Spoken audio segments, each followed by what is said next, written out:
Well, I believe that they can be better partners. I believe that there is a communication gap between the school district and the community. I think that there are voices that are not being heard, and I think that if we had a change in the style, how we run the school board's meeting at the comment section, I think we could be maybe more inclusive of the community and their comments, but also following up with them, addressing, because I've heard many meetings where I hear the same complaints coming up in the meetings, but never them being addressed or a resolution being offered. So that is something that I think I would like to do to bridge the gap in our school board meetings. Oh, there was 20 more seconds, sorry. Trying to think. There's other communication problems that we have as well. Is that me? So with the communication, I think we're having problems with giving data with our test scores and our proficiency rates. Well, I want to thank you for inviting us tonight and giving us the opportunity to meet the public and speak a few things. I think that parent involvement is critical to student success, and the more parent involvement we have, family involvement, the better students do. That's been proven time and time again. I would do this in different ways in the young ages. I remember when my kids were in kindergarten, we went up and did work jobs with the kids. We as parents went to the school, did work jobs. They had 100 things they were teaching the kids to do. Count, learn colors, learn shapes, tie shoes, learn different metals, and all sorts of things like that. So we as parents were there in the classroom and we were involved with the students. As they get a little older, of course, that changes. I want parents to go on field trips and just be involved with the kids in their activities like that. As it gets into the high school years, I would like to see the parents involved with doing like job shadowing. Get the kids out there and let them see what they want to do. I know when I graduated high school, I thought that get a job at JCPenney's, be the best shoe salesman, get promoted up and be the manager of JCPenney's, and I was successful, and for some people it is. I ended up in manufacturing instead. But I had no clue about that when I graduated. So I really want to give the kids an opportunity to learn a lot of different things and see what really fits their style, and then that way they can make an informed decision about their career. Thank you. So David hit on a couple of things. I think with parent engagement, it's really two areas. We think about parents engaged with their students in the buildings, as well as the community engagement in the buildings. And there's a lot of opportunities for volunteers and communication at the building level that goes on every day. So that is a great way to get engaged and involved, is to volunteer in the schools and to work with the administrators and the teachers in the schools. The other area of parent engagement is at the district level, and certainly we have avenues for that communication. I think over the past 3 years that I've served, I've seen a great increase on the information that we share out. You know, there's a lot of email communication. There's the magazine that goes out. There's the webinars. There's the different podcasts that come out. And so there's great information coming out from the district. But where I still see a gap that I'm really intent on working on is that two-way communication. So what are the ways that you can communicate in with the district without having to know what department to go to or what area that you need to talk to, but ways to bring your concerns in so that we can get them addressed. And that's very important to me as well. So I'm very intentional about some of the plans that we're putting together and working on right now. Is thought exchange a possibility? Are there email opportunities in that space? And so I'm excited about that as well. I think the district has done an excellent job putting out a lot of information, as Kathy spoke to. Like she said, there's the newsletter, the podcast. There is so much information, in fact, that everybody can get overloaded with information. So I don't think there's a lack of ways to really get involved if you are a parent in the traditional sense, maybe. But I do think that if you are a concerned parent about things that you see going on in the district that might not be positive but might be more of the negative, you might be stifled when you come and try to speak at the district. And there's not really a great up-channel, down-channel communication going on there. As Kathy mentioned, we need to improve that in our district and not censor people at the board hearings when they're trying to bring up things that are going on in the district. So I think that everyone in the community is a stakeholder. Parents, aside from their tax dollars, they have also their children in the district. So they're not just any old stakeholder. They're kind of the most important stakeholder, in my opinion, is the parent here. Because without the parents, you don't have the kids. Without the kids, you don't have the schools. Without the schools, you don't have the teachers. So it all goes back to the kids and the parents. And that dynamic of them being able to operate within the school district effectively and be valued stakeholders. So I would like to see more involvement with the parents at the district level and feedback on whether or not their complaints and concerns are being heard and met. What I've found in my college teaching, and I do a lot with the high schools through the early college program, what I've found that really grieves teachers is some of the home lives that so many of the kids are coming out of. We do have children that are not being fed properly. We do have children that are living on couches. We do have children that are going through a lot of stress from parents' divorces and things like that. And so I think a lot of the emotional well-being of the students is one of the really the biggest things on the teachers' minds and on their hearts. I think we have a lot of compassionate and caring teachers, and when you see students who are hurting like that, that's a pretty normal thing. I think going on from that, though, I've heard teachers express that when a student comes in and they're really not up to grade level, for example, if you're teaching 6th grade reading and a student comes in and they're reading on a 3rd grade level, well, how are you supposed to get them up to a 6th grade level in 1 year when they didn't get up to the 5th grade level to come in? So I know that's a concern for a lot of the teachers as well. But it's things like that. Most of the teachers I know as a college teacher, I like a raise when it comes along, but I didn't go there for the money. So I don't think most of the teachers went there for the money. I do think that we should support the levy and pay them well, but I think there's a lot more pressing things on their minds than that. Thank you. I think it's important to listen to our teachers. And so talking one-on-one, talking in groups, definitely within the district we have what's called Team Lee Summit, and they do a survey. And that's very important information then for Team Lee Summit to make recommendations out, because that's really the best way to hear from teachers about what their primary concerns are. We know as a district right now that we are top tier when we talk about benefits. And we also know that over the past few years, we've seen our salaries competitive with other area districts decreasing. And so it's important, to David's point, about our support for the levy transfer that's going to be on the ballot April 4th as well. And so I support that. I'm asking all of you to support that as well, because it's important for us to bring those salaries back up and make sure that we stay competitive in this region. But then it's also important to understand that culture and climate is important to our teachers too.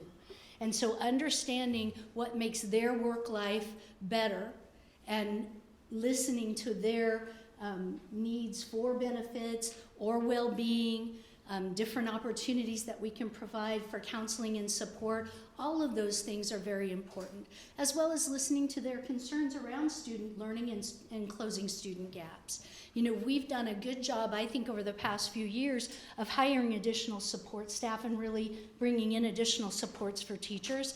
But I want to hear this year's survey so that we can really get a good baseline to work from. Thank you. So what are LSR7 teachers most concerned about?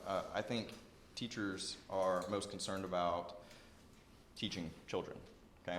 And when teachers are having to do the job of the administrator and discipline children and are not being heard by the administration and are not being backed up and policies not being followed through, I think teachers are having to spend more time not educating and dealing with other issues in our district having to do with emotional learning and aspects of our district. So while there is a lot of issues that we've been pushed through as a district as a result of COVID-19 and the problems that has caused in learning disabilities for our children, and it's kind of set a lot of kids nationally behind here. So yes, there's a need to focus on our emotional well-being of our children, but at the same time we cannot have the teachers not being backed up by the administration. So they need to have an open ear to the administration. They need to be able to hear the problems, and teachers need to be heard that when they're expressing that they're being burnt out with what's going on with all the issues in our district here. So I also think that the administration just needs to follow through on policy. So we have policies in place for students who shouldn't be getting suspended multiple times before expulsions. We have all these policies in place, but time and time again we see that policy isn't followed through. And I think teachers, from what I've heard, I've spoken with a few teachers at the very least that have told me, that have left the district, and they've explained to me explicitly about some of these issues in the district where they were not being heard by the administration, and teachers or students being outright undisciplinary and just no follow through from the administration. One of the points that I have on my platform is safety and security, and in talking to former teachers and current teachers in our district, that has come up as we were just speaking about with things happening in the classrooms at the high school level, in the middle school level, fights happening, and it's kind of worrisome as a parent. I have 2 kids in the district. Talking about policies, I think maybe around the school district, I mean, all the schools, I think, need to be on the same page with policies and follow through. So being able to, I think, look at policies that support safety and security for all teachers and students is important. Also to teachers, what I understand is voicing grievances. I believe it's something that, that they're not freely able to, and also have job security.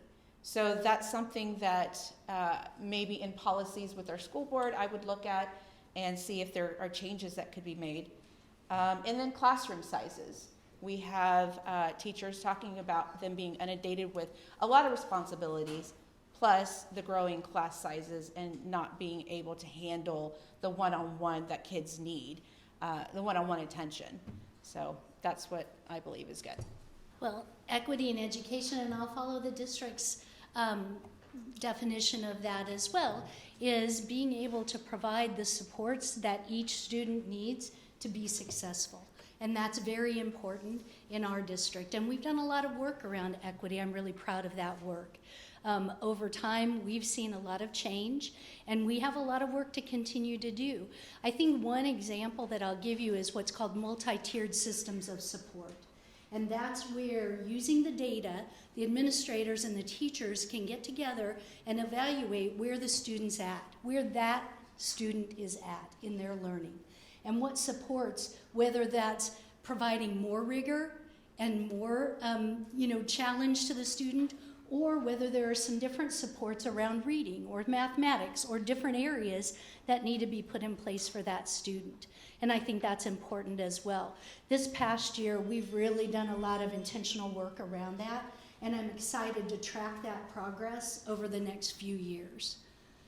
So my definition of equity in education is a little bit similar from the current definition that we're working on here. I believe in equity of access, not in outcomes. I believe every student has the right to have access to the same opportunities in the district that every other student has access to.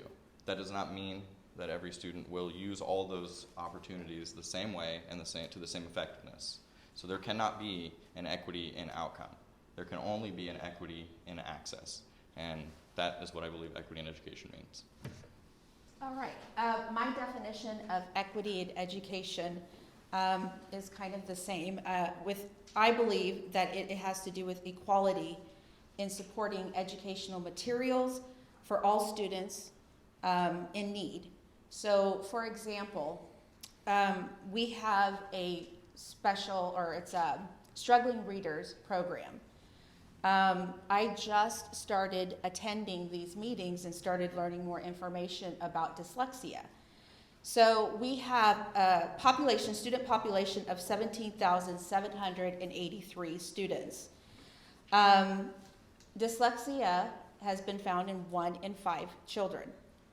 So with the statistics, it should be about 3,557 students that have access to our Wilson reading program for dyslexia, and we only have about 46 students currently right now that have that access. So to me, that is considered equity, or it's inequitable for us not to have every child involved with that reading program in Wilson.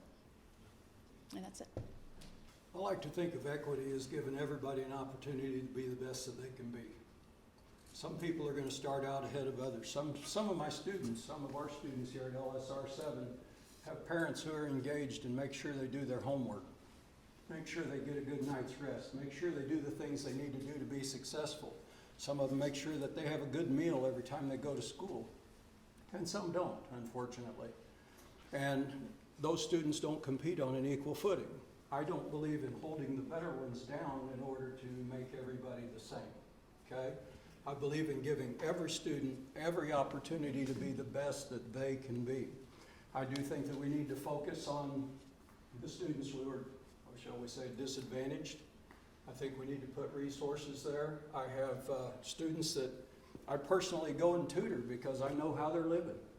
But that's on my time. I personally go and do that because I want them to be successful. When I see the class getting divided, here the fast students are just blazing ahead and the slow students aren't even getting by.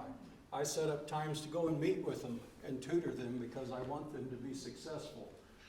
So it's not about holding the fast ones down, it's about lifting the slow ones up. Thank you. From my understanding, looking through these programs, our equity program, our equity agenda, one, it seems very difficult for the board to talk about the program, which I find kind of interesting.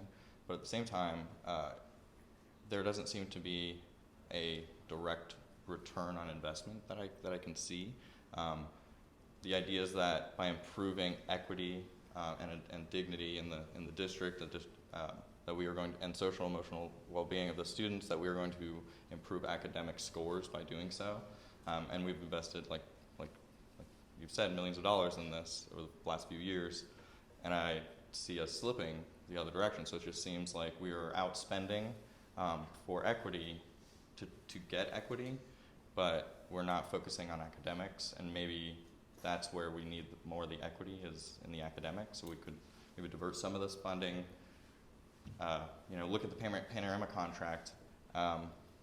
They're using your children's data and creating psychoanalysis profiles for your kids. Do you know where that data is being sent to? Do you know if they're partnering with any third parties? That's something I would be very interested to find out, because they have profiles on all of your children. So maybe think about that. Okay, well, I do understand that we've put millions of dollars into the equity programs. My platform has to do with getting back to the basics. Over time, the curriculum and policies have changed for LSR7, and I think that may have impacted where we rate in the state. I would like to see us get back to the basics. I would like us to focus on proficiency for the English language arts, as well as math. And with some of these other programs that we have been working with, it doesn't seem like it's working. From our last school board meeting we had, it's not showing accurate data on the students. For one, not 100% of the students are taking Panorama surveys. Parents have opted their kids out of taking the information having to do with the social emotional aspect of our students. As well as kids are not putting a lot of thought into the questions that are being asked, and so they're just clicking through so that they can go ahead and get on with the rest of their schoolwork or their testing. So it's not really an accurate, it's not providing accurate data for us to be able to judge on where the educational gaps are and for us to be able to close those. I was always taught as a child to live by the golden rule, and that's do unto others as you would have them to do unto you. And I think we've diverted a lot of resources into things that really don't have defined goals, no defined outcomes. We hope for the best, but we don't know if we're getting our money's worth. We don't know if we're getting what we hoped for. You know, they say that a rising tide floats all boats. And I think whenever we divert our resources into all these programs that are supposedly going to bring some kind of equity, we're taking them away from academics, we're taking them away from the training we should be doing in the classroom. And I think that we ought to have a focused effort on teaching people to live by the golden rule. And I know board member Heather Eslick read from the book that they're using for the program at one of the board meetings, and what I heard was just flabbergasting. When you tell one group of students that they're bad because of the color of their skin, how do you expect them to do well? It just causes division. And I think we ought to be working towards unity. There's a fairforall.org where you can find a very good equity program that doesn't put one group down to try to lift another group up. And I think when we work together and lift each other up, we all benefit. I think this is a pretty loaded question. So I'm going to tease out a few things, and I'm not sure that I'll meet the time, but I'm going to talk really fast, so I'll try. So I'm not sure what all went into the $1 million spend. I see a few examples here of things that we've done within our district. Certainly we started our equity work with training because it was a culture shift for our district. And as we moved into talking about dignity and belonging, and that's for all of our students and all of our staff, and how important that is to our culture. Because when we talk about equity and we talk about all students feeling a sense of belonging, and that leads to excellence, then that makes sense. And so that's important that we have done that work. I think one thing that's been a little bit confusing maybe for folks around Panorama, there is the survey portion of Panorama, and that's important. That's important that when we look at a student, we think of different data points. We think of what we use for, it's called NWA, and that provides us with where that student is in their learning at this point in time. And we can track that over time to understand for that specific student where they're at and where they're improving and where there are still some opportunities to close gaps with that student. So that Panorama provides us with a dashboard that feeds into that information so that we can track student data points, social emotional. We can track their achievement from the metrics and their learning, mathematics, English, all of those things, and that we can put that data together to see where that student needs support. So I'd love to talk more about this if you all have time afterwards. I am supported by the We the People of Jackson County, and Parents Changing Education are a couple of groups that are supportive. I am not being supported by any PACs currently, and I just sat down with LSNEA as well as Parents Changing Education. So I hope to in the future have some endorsements, but I don't have any as of yet right now. Well, as far as official endorsements, I guess I have none, but I was turned down by the NEA, and that's kind of funny because I'm a dues-paying member. As a college teacher, I pay dues every month to that union, and they chose to endorse somebody else, so, okay. I can live with that. I wouldn't say I always agreed with the union anyway, okay? But I'm a member because I'm a college teacher, so.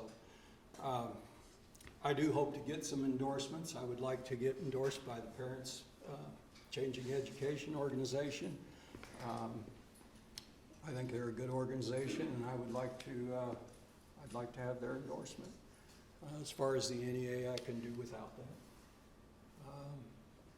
I don't know particularly any others whose endorsements I should be seeking.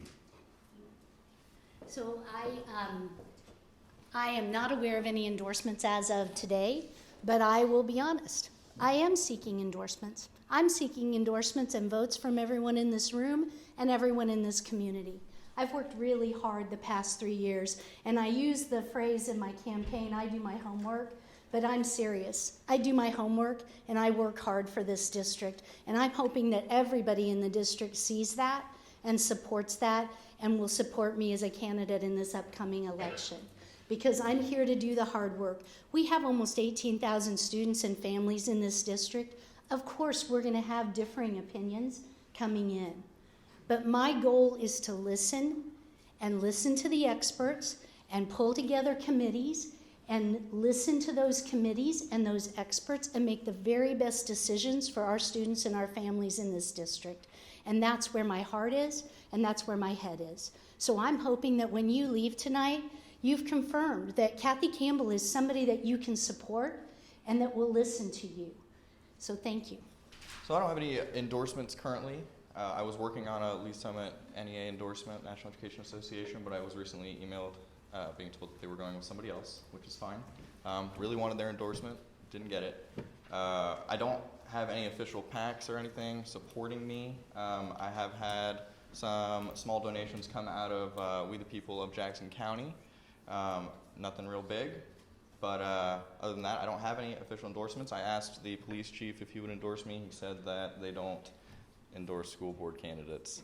I thought that would be a good one. I was asking him about some of the way the police works with their disciplinary programs within the district, and so that's where that conversation came from. But I am looking for the Hispanics in our district. If there are any Hispanics, I am actually Hispanic. I'm Costa Rican, and it is an underrepresented group in our district. And as I think here, I don't think there's been a Hispanic member on the school board in Lee Summit, so I could be a historic elected candidate if that did happen. And we are, like I said, we are an underrepresented group in the district. So if you're looking for diversity, please include me on the district. William Peterson, thank you very much.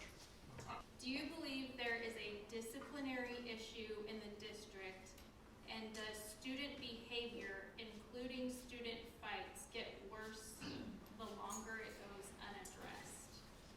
On this particular question, I don't have any actual facts and figures as to how many fights there are in the cafeteria or how many threats there are against children. I don't have the numbers, but I do have some just scuttlebutt from around the district. The teachers are concerned. They tell me that particularly at one of our high schools, there's fights every day in the lunchroom. And I do believe that those kind of things need to be addressed. They need to be addressed quickly, and they need to be addressed so that it stops. I believe in escalating discipline. Somebody crosses the street, you don't give them the death penalty for that because they weren't in the crosswalk. But students who keep being repeated offenders need to be dealt with in a way that will correct the behavior. I think you can't have good education if you don't have good discipline, okay? Of course, I was raised in the days when they paddled us when we did wrong. And I'm not suggesting that we can go back to paddling these days, but it worked. It worked well. It got our attention real quickly, so. We do track discipline data. The board reviews that. We've reviewed that last year. We'll review it again this year, I'm sure. And we see that since we've come back from COVID, that there were some discipline issues, even in the elementary schools. Just kids working together, not used to being in the classroom, back together. That was hard. And I think our teachers worked really hard to work through that. I know our building administrators partnered with them to work through those, and I think we continue to work on that. At Lee Summit High School right now, we've got a lot of construction going on. And so we had students returning from COVID, and then we had construction, and we had new administrators, and it was a lot. It was a lot for the administrators, the teachers, and the students there. And they reached out to us as part of their Dignity team work to say, we'd like to do a new program here at Lee Summit High School. We'd like to try this Changing Kids' Hearts. And this, it kind of got a equity tag, but to me, it was all about the discipline. Because it was teachers working with their students on discipline contracts and how they were going to behave together in the classroom. And those commitments to teachers and students and how that was going to work. That was meaningful to me. When they reached out and said, we need help in our building and we need to make some changes, that's what we did to help them make some changes. And that was important. And that's across our district. You know, we've taken tours in all of our schools, almost all of our schools this year in our different meetings, and even in the middle school level. I heard an administrator say, well, the kids are touching each other a lot more than they used to, so we're working on that. It's important to get discipline in a good place where kids can learn and kids can feel safe every day. And I think we're all working hard on that. Thank you. So I believe the longer that discipline issues go unaddressed, obviously the worse that it's going to get. When students witness that others do not get disciplined for their actions, they continue to do it. Anecdotally, I sat down with a teacher of the district who was a teacher for 8 years, and they had left just this past November, December in 2022 here.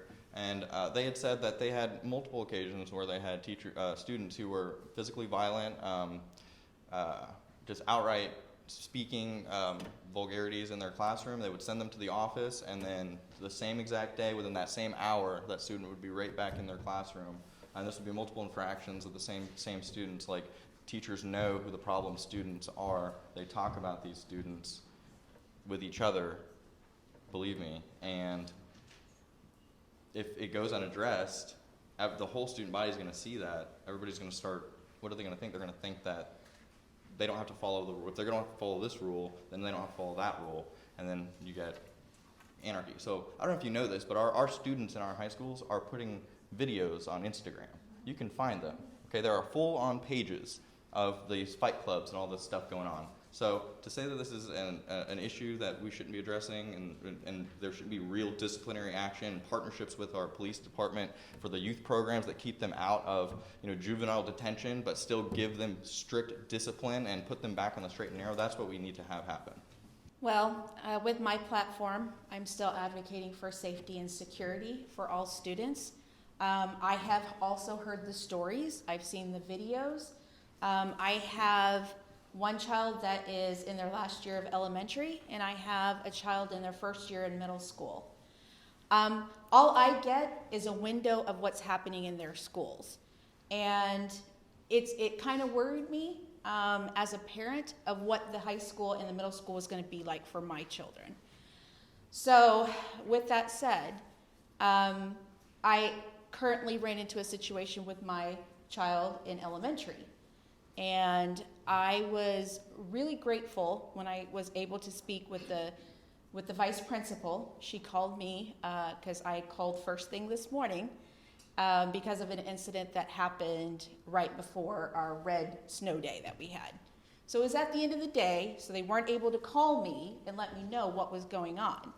So I decided that I'm going to get on top of this and find out what's going on. They were really good with speaking with me and addressing the matter. And so the problem was resolved today, so I was glad about that. But I definitely believe that matters need to be addressed. Parents need to stick up for their children. Be the mama bears and the papa bears to protect your kids. And make them aware. Talk to them. Let them know. Ask them, what's going on in the bathrooms at school? What's going on in the hallways? What are you seeing? What are you hearing? And I think having that open dialogue with our kids can also help them navigate through situations at school. Should transgender students be allowed in any bathroom or locker room regardless of their biological sex? I think as a district, we've handled that on a one-on-one basis. And I would trust our building administration and our district administration to work through what's best in that case. So I think that students who identify as transgender should be accommodated based on their preference. If they would like to be in a unisex bathroom, that should be a possibility. That should not be outside of the realm of possible. But if there are others, we have to think of the whole student body.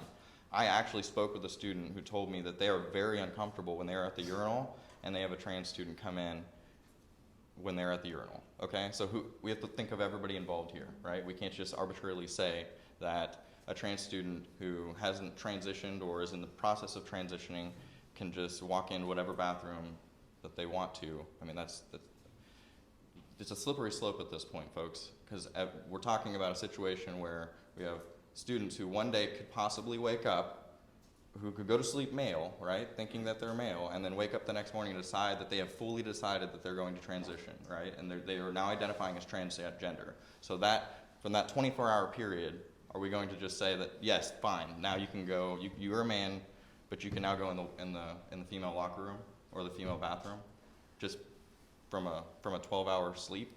No, we can't allow that kind of thing to occur. I don't think it's not protecting all of our students, and so I think that there should be some accommodation for folks who either want to have a little bit of privacy in the bathroom, or if we're just going to allow transgender folk to go in any bathroom they want to, we need to allow everybody to do the same thing. And I don't think everybody's for that, right? Why not just have unisex bathrooms at that point? As a mother, you won't agree with me on this, but I got to protect my own. I got to make sure and ensure that my kids are safe at school. I'm also hearing about the bathrooms, that things are going on in there, and I don't feel comfortable with that. If we need to make some accommodations for transgender children with separate bathrooms, I'm okay with that. I just don't feel comfortable with my daughter being in the same bathroom with a male. Like you said, they may not even be fully transitioned yet. I want to avoid that. That to me, just like is my mama instincts coming out, that I also believe it's not just me that I'm concerned, my kids that I'm concerned about, but I think all kids, because it is an issue. It's happening, there's assaults going on in the bathrooms, is from what I understand. So I just want to prevent that as much as possible and let people have their privacy. That's where the bathroom is, where they should be having their privacy. And so that's my opinion on that. My heart goes out to anybody who has such mental problems that they need help, and I would certainly like to get them help, but I would not allow people of one gender to use the other gender's restroom. I would not want to put our girls in danger like that. I was just reading where a student claimed to be a girl, wore a skirt, went in the girls' bathroom and raped a girl, and the school said they would handle it, so they transferred him to another school where he repeated the procedure. So 2 girls were raped because the school didn't protect them. I think we need to protect the girls. If a person really thinks, hey, I'm a girl stuck in a guy's body, let him use a unisex bathroom by himself. I don't think they have any right, any reason to go into the ladies' room.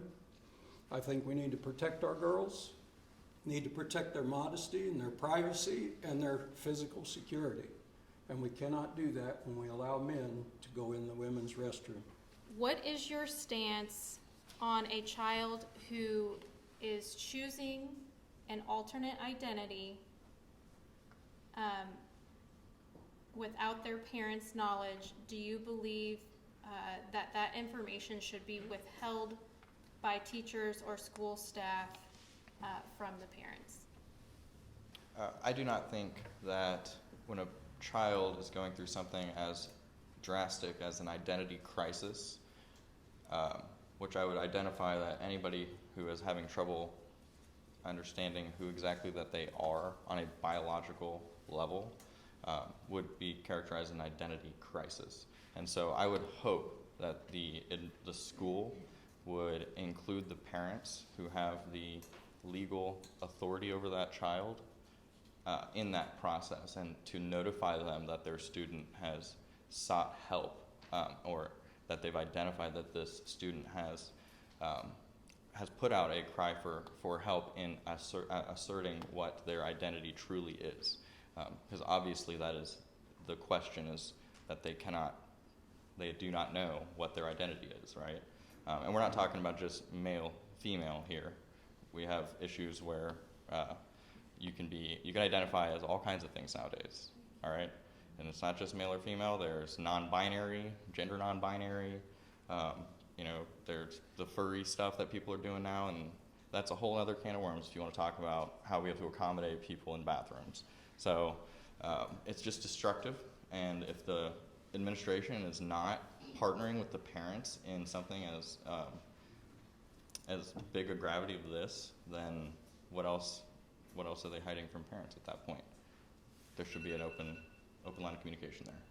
Absolutely. I mean, our kids are everything. I think the parents should know. I know, in my case, I know every aspect of both my kids. I have a special needs kid, and I've got one that is struggling right now with reading and writing. I know he's a little bit behind, but I am in every aspect of their life. I want to know if something's going on at school. I want to know, and then I can address it with my child. And I believe every parent needs to be included in their children's lives. They need to have, whatever avenue they take with guiding them, directing them. I believe that the parent is so important in taking part of whatever the issue is with their child. Whenever you see any campaign materials for David Grady for LSR7, you're going to see that I believe in parental authority. The school is there to support the parents by educating the children. They are not there to indoctrinate them into a certain political, gender, or religious, or any other kind of doctrine. They are there to educate the children and let the children make up their minds what they want to do. I believe that if a child decides that they're the wrong gender, that the parents need to be brought in immediately. Okay, we should not be hiding things from the parents. That's not the school's responsibility. I think that people should not be discussing things like that with the children unless the parents are in the room and they are a licensed healthcare practitioner. I don't think we should be grooming children. I've actually heard of one kindergarten class in the district where 5 children by the end of the year didn't know which gender they were anymore. And I don't think that came from the parents. I think the parents should be involved at every step of the way, okay? I believe in parental authority, and we as a school district are there to support the parents by educating the children. You know, I think this is a tough question, because in all aspects of a student and their engagement at school, you would hope that the experience is that the parents and the teachers and the students are all working together to have the very best educational opportunities for their students. So that would be our hope in every conversation. When I think back to when I went to high school, and I think about some of the students that I went to high school with who were homosexual and knew at that point that they were homosexual, but weren't ready or able to have those conversations yet with their parents. And I think about that a lot, because I think about how their lives might have been different had they been able to have those conversations with their parents, have those conversations with their fellow students, and live the life that they were born to live. So I bring that with me in thoughtful reflection on this question. It would be my hope that if a student is struggling, thinking about their identity, that they're talking with many people in their lives, that they're talking with their friends, their very best friends, that they're talking with their family, the family where they can find safety and support in those conversations, and that they're talking with their teachers in what they'd like to, in the life that they would like to live. That's my hope. Okay. Explain your stance on school choice. Well, school choice, I think, is a topic that every parent has to be able to make a decision for their families. Every family is different. Whether or not you agree with how the public school system is, I think that individuals should be able to make that choice. With that said, if I, as a future school board member, I would want to make changes to invite people that have already left our school district, whether for homeschooling or to go to private schooling, that there's a lot of great opportunities at LSR7. I just think we've gone off track academically, and I think that is so important to get us back on track and make it more appealing for those students and families to come back, as well as new families that choose Lee Summit because of their academics and all the other great programs that we offer. That's it. In 1988, I moved with my wife and 3 children to Lee Summit for the simple fact that Lee Summit was known as the best school district in the state. Property values were soaring because everybody wanted to come here and get their kids in Lee Summit schools. And that's why I came here. And we can't brag that anymore. We're not even close. And so I think when we get the focus back on academics and we get the focus back where it ought to be on getting our test scores up, closing the achievement gap, helping our students graduate knowing that they're ready for the world and not just getting by, I think we're going to get our district back to that number 1. That's my goal, get Lee Summit back to number 1 in the state. And so when it comes to school choice, I see why people have left the district. I mean, some of the problems we're discussing tonight, I see why people want their kids out of the district. And so I support it fundamentally that people ought to be able to let their tax dollars follow their children. Now, I would hope that we can get Lee Summit back to number 1 and people don't want to take their kids out. That people start saying, hey, that's the best district. That's where I want my kids. And I believe we have the ability to do that. We have the people, we have the resources, we have the finances, and I want to get us back to number 1 to where people want to come here rather than being forced to because they can't afford private school.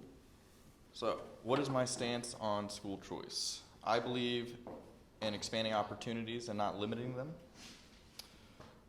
And I believe that if we return this district to its former glory, right? It is a glorious district. For all the things that we do wrong in the district, there are many, many, many more things we do exceedingly right, okay? But we need to get it all right, not just some of it.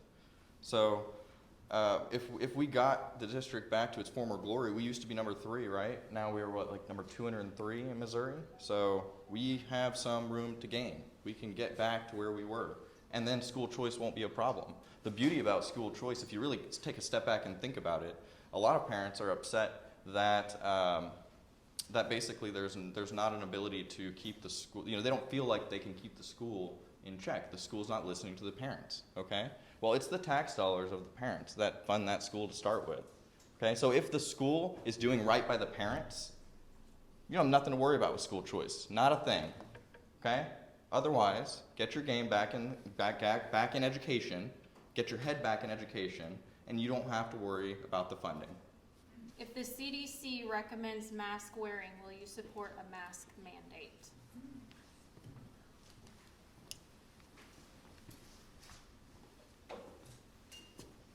I think it's interesting that the CDC, Dr. Rochelle Lewinsky, came out and said, we knew masks didn't work.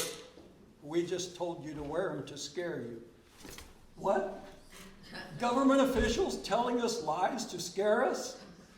That's just wrong on so many levels. And when I saw that, it's so disheartening to think people in our government would do that to us. I mean, actually disheartening. That's not the way America was built. I don't support it. I think, for one thing, the masks don't work, so why do stuff that doesn't work? Number 2, I think it's detrimental to the children. Whenever you have faces covered, they can't see expressions. They can't see their teacher's lips. I don't know about you, I'm hard of hearing, and the deaf interpreter told me, I said, I guess I need to learn sign language. He said, or I said, to read lips. He said, you know what, you probably do it a lot more than you think. And I notice when I'm talking to people, I have to be looking at them to understand what they're saying. So I think whenever we put masks on people, it prevents children from seeing those expressions, those smiles, all those things that are so important that a teacher conveys to their children. And so I do not support that. I don't support things that don't work. You know, I'm thankful to be in this room, and I'm thankful to see all of the faces in this room. We lived through a global pandemic, and we made it through. And our kids went through a lot of trauma, and we went through a lot of trauma related to that. Now, I will tell you, as a district, I was very proud that we listened to experts, not just the CDC. We listened to our Jackson County Health Department. We listened to a consortium of physicians across the Kansas City metropolitan area. We listened to a small group of physicians that we brought in to provide our board and our superintendent with specific information from a pediatrician standpoint. So we didn't just listen to one expert, we listened to many. And we're going to do that with all decision making because that's what's important. Now tomorrow, if we went right back into another global pandemic, would we wear masks? I'm not sure. I'm not sure because I would need to hear what the experts are sharing with us at that moment. I can tell you one thing that I learned, maybe two things that I learned on a personal level. When I'm sick now, sometimes I choose to wear a mask so I don't share things with other people. Would I have done that before the pandemic?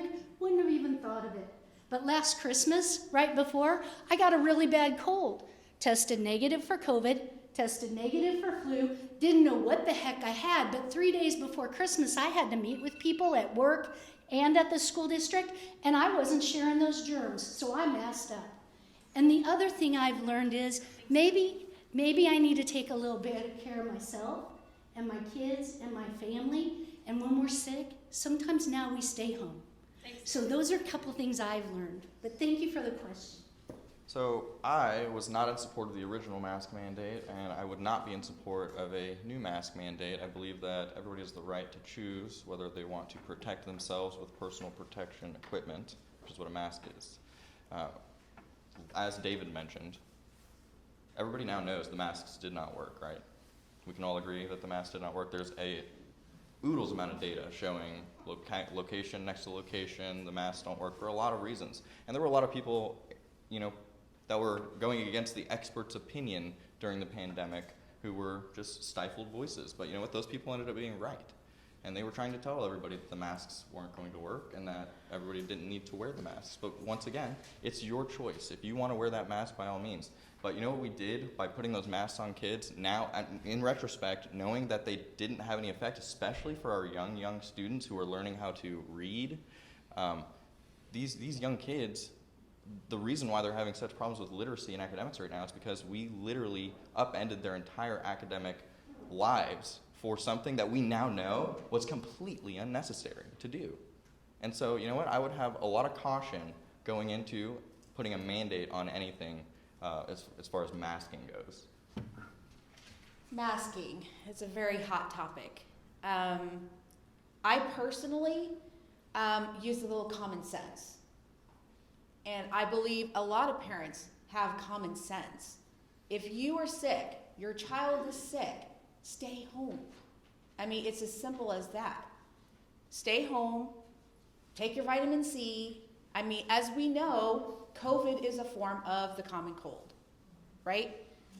Take care of yourself. Take, your vitamin C. Get some vitamin D from the sun. Right? That's inexpensive. You don't have to go out and buy that. You can spend some time outside. I kept my kids as normal as possible. I'm around my kids most of the time. My husband works a lot. And so I was taking care of them if they had a little temperature or a sore throat. Was it COVID? I don't know, but I kept them home. Gave them their vitamin C, gave them echinacea or I think it's elderberry or something like that. Whatever I could find that was immune enhancers, I would give to them. And so I just used a little common sense. My daughter is special needs, has sensory issues. I wasn't going to force her to wear a mask. She could not handle a mask all day. I had to send her with a mask on. But it was very difficult for her, and especially if she had to breathe and pulled it down, the constant harassment she got. Pull it up, pull it up, pull it up, pull it up. Lola, pull it up. Students and teachers. I don't think it was right, and once again, I had to take up for my daughter. Thanks, Regina. Thank you. We hear so much about furries and their agenda. What is actually going on in our school, and how do we address it? I will quote Dr. Buck because he got this question a lot. In fact, last month, or maybe it was the month before that, it was coming in about once a week, maybe twice a week. So there are no litter boxes in Lee Summit High School. I can't believe we have to answer that question, but we're answering it. If you want to see for yourself, I am happy to coordinate and schedule a tour, and we will go, and you can make sure there are no litter boxes in Lee Summit High School. So I'm not sure if that's directly related to the furry question, because I don't know a lot about furries. So past that, that was my understanding that that's the question that we got in the district. There are no litter boxes. If you want to take a tour, see me afterwards. We'll get your name. We'll get the tour coordinated. So I don't know what the furry secret agenda is. I'm not read in on that agenda. I try to look out for lots of agendas, but the furry one escapes me. So if anybody out here knows about the furry agenda, by all means, please let me know. Very interested in the furry agenda. That being said, I don't know if there are litter box in the Lee Summit High Schools right now, but what I do know is that the furry agenda, quote unquote, does align with the LGBTQ plus AIA alliance. So like you can be so the furry thing is an identity crisis, okay? It's a distraction from education, all right? So once again, if we have this issue where the bathroom thing, like if you identify, if you're a trans person, you identify, it's an identity issue, okay? Once again, if we have a person who, which we don't right now, but if we're going to allow a trans person who identifies not as their sex, okay, then do we have to if we do have somebody who starts to identify as a furry, do we then have to accommodate that person in the bathroom? I think that's the root of the question, maybe. Once again, I think it's just all destructive to the educational environment. We hear so much about furries and their agenda. What is actually going on in our schools, and how would you address it? Okay, well, I mean, as I'm always checking in with my kids, it's what's happening in their schools. What's going on in the bathrooms? Well, I have a daughter that can hold it, so she doesn't really go to the bathrooms that often. So I don't know anything about as far as litter boxes in the bathroom in LSR7. However, there are local districts up north, because I know a teacher that teaches up north, that says they are in the bathroom. So they have furries. And from what I understand, they are in one of our middle schools. Not the litter boxes, but furries. So I know it's not there right now, but the question is it going to be an accommodation? So that I don't know. I mean, it is a distraction. I view it as a distraction, especially with the special needs child, that she has sensory issues. And that could be a real distraction to her learning, having other things going on. She comes home and has to decompress from the day because it is a lot for her. So I can't imagine in a world what that would be like for her. But I'm just saying we're making accommodations for a lot of other identities. Is that something that is going to have to be made also? It's a question. I don't know at this point, but all I know is that it's something that has to be addressed. Folks, when you see the campaign stuff for David Grady for LSR7, you also see that we need to eliminate distractions. If we're going to let people crawl around on the floor and have kids lead them around on leashes and call them animals, that's a distraction. How's a teacher supposed to teach when you have kids who answer questions by purring at the teacher? And the question, I guess, comes to me, if a person is that emotionally unstable, why aren't we doing something to get them some counseling? Help these kids, but don't let them destroy the class. I was talking with a teacher in Kansas City, or my dad was several years ago, and he said, I have 30 kids in the class, and nobody learns anything because 3 of them won't let us. We send them to the office sends them back. We send them to the office sends them back. Those 3 disrupt the whole room. So nobody learns anything. So 30 students are suffering because of 3 of the 30. These kind of things that are distractions prevent us from educating the students who want to learn. So students who have mental problems need to get mental counseling. They need to get help, and I'm all in favor of helping them, okay? I'm not in favor of letting them disrupt the classroom.